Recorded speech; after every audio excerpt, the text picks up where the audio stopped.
The ultimate guide to creating your first coaching right then. Picture this. You've just spent months, maybe even years, getting qualified as a health coach or life coach. You've got your shiny certificate on the wall. You know your stuff inside and out. But then someone asks you the dreaded question.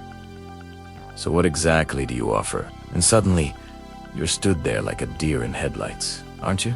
If that's hit a nerve, you're absolutely not alone, mate. After 5 years of mentoring coaches and service providers, I can tell you, this is the #1 thing that keeps brilliant people stuck.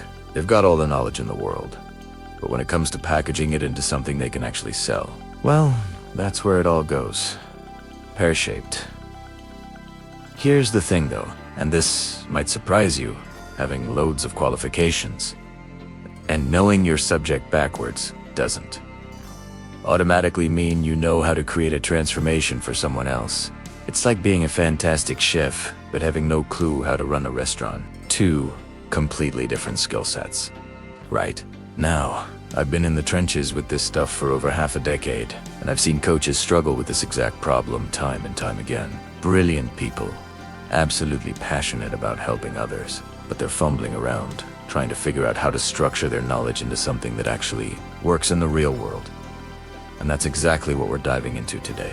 We're going to crack the code on creating your first one-on-one coaching program. The kind that doesn't just sound good on paper, but actually delivers the goods when you're sat across from a client who's just handed over their hard-earned cash and is looking at you expectantly, waiting for you to change their life.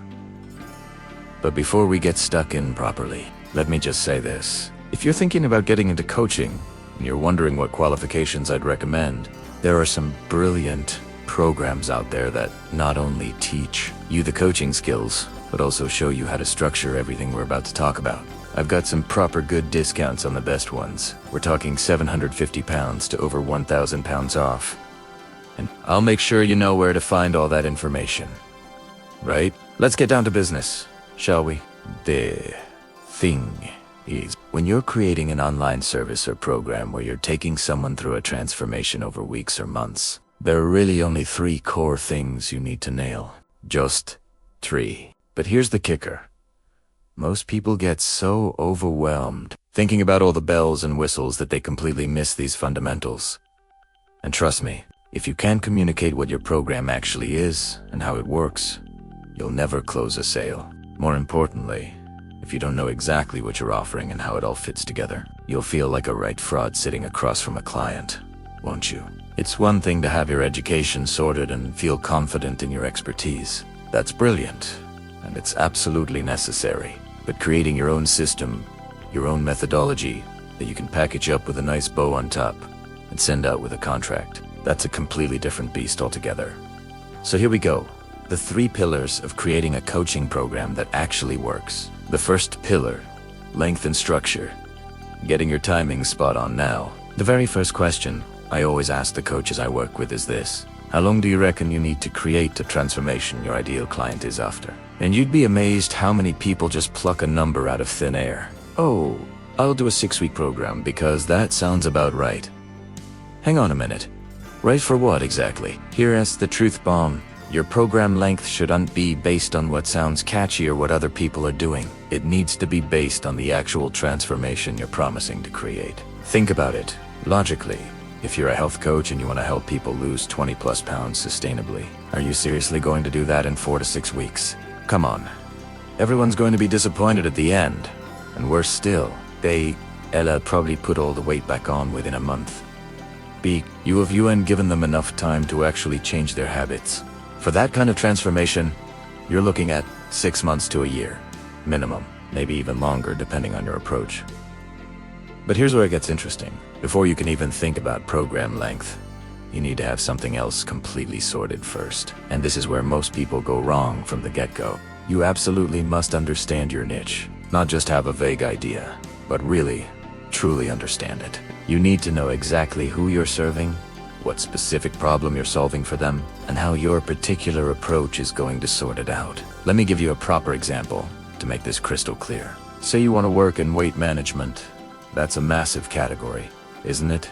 But within that, There's so many different directions you could go. Are you working with women in their 20s who've never struggled with weight before but suddenly find themselves gaining after uni? Or are you focusing on women in their 30s who've had kids and are dealing with completely different hormonal and lifestyle challenges? What about women going through perimenopause? Or maybe you want to work with blokes entirely. And that's just scratching the surface of the who part. Then you've got to consider the how, your methodology, your beliefs about what works. Maybe you're dead set on plant-based nutrition. Perhaps you swear by the carnivore approach.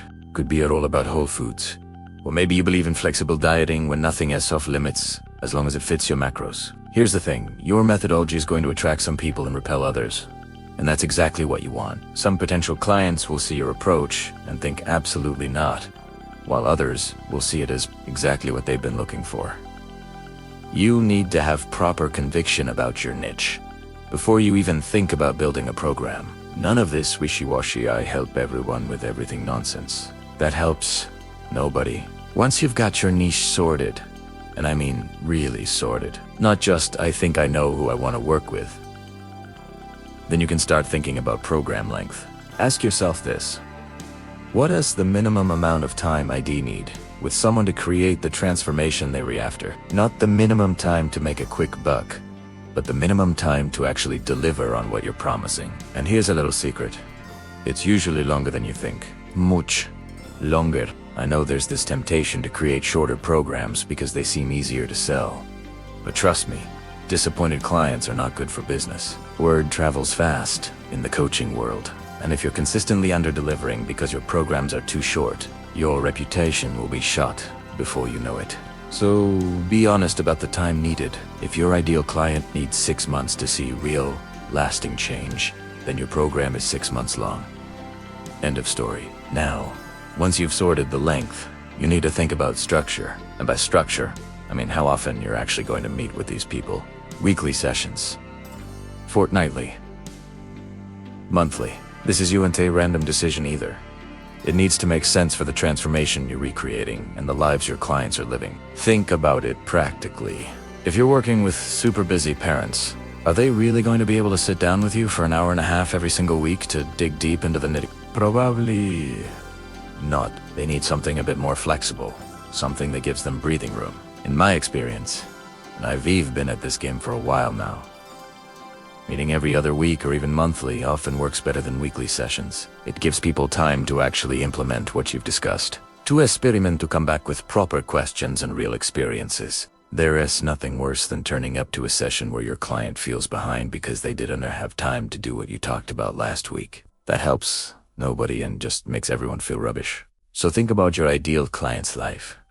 What frequency is actually going to work for them? What's going to give them the best chance of success? And here is something most people do and think about different phases of your program might need different frequencies. Maybe you start with weekly check-ins for the first month to get momentum going, then shift to fortnightly or monthly as they get more confident and independent. There's no rule that says everything has to be exactly the same throughout. Use your common sense. The second pillar? Nailing your opening sessions, right? So you've sorted your program length and your meeting frequency. Brilliant. But now comes the really crucial bit. What happens in those first few sessions? This is where you absolutely cannot wing it. You need to be organized, structured, and completely on your game from the moment someone says yes to working with you. Let's start with what happens right after someone signs up. They've said yes. They've paid you. They've signed the contract. Now what? First things first, you need a proper onboarding process. And I don't mean just sending them a welcome to the program email with a calendar link. I'm talking about a proper, professional onboarding that makes them feel like they've made the best decision of their life. We're talking contracts sorted, payment schedules clear, expectations set, logistics handled. Everything needs to be buttoned up before you even think about that first session. But here is the really important bit. You need to know stuff about your client before you sit down with them for the first time. Proper, detailed intake forms that give you the information you need to hit the ground running. What's their history with the problem you're solving? What have they tried before? What worked? What didn't? What are their biggest fears and concerns? What does success look like to them specifically? You need all of this information before session 1, because that first session is absolutely critical. In a way, you're still selling to them, even though they've already paid you. I know that sounds weird, but think about it. Yes, they've signed up, but they haven't bought in mentally yet. They're still wondering if they've made the right choice, if you're really going to be able to help them, if this time is going to be different from all the other times they've tried to sort this problem out. Your first session needs to grab their attention, excite them, and lock them in. You need to prove yourself and show up with your absolute best foot forward to get them mentally invested in the process. Because here is the thing, your reputation as a coach is entirely based on the results you create with your clients. If people aren't bought in, if they're not fully committed to the process, they're not going to get results.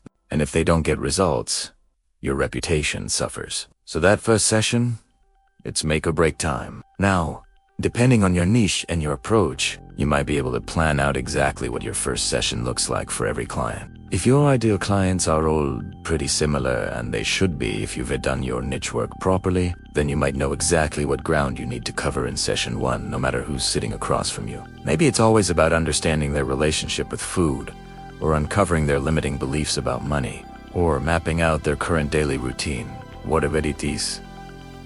You should be able to create a template for that first session. Session 2 might be similar. There might be standard topics you always need to cover. Basic information they always need to know. But here's where it gets interesting. And this is where my approach is probably a bit different from what you'll hear elsewhere. The third pillar, the toolbox method. Beyond those first couple of sessions, you might not know exactly what each client needs or where they're going to be at. And that's completely normal and actually a good thing. Every client is different. Even within your niche, people are going to have different personalities, different challenges, different progress rates. Trying to force everyone through exactly the same program in exactly the same order is like trying to fit square pegs into round holes. This is where what I call the toolbox method comes in, and it's going to save you so much stress and make you a much more effective coach. Imagine you've got your program structure. Let's say it's 12 sessions over 6 months. You know what your intake process looks like. You know what session 1 covers. You've probably got a good idea about session 2 as well.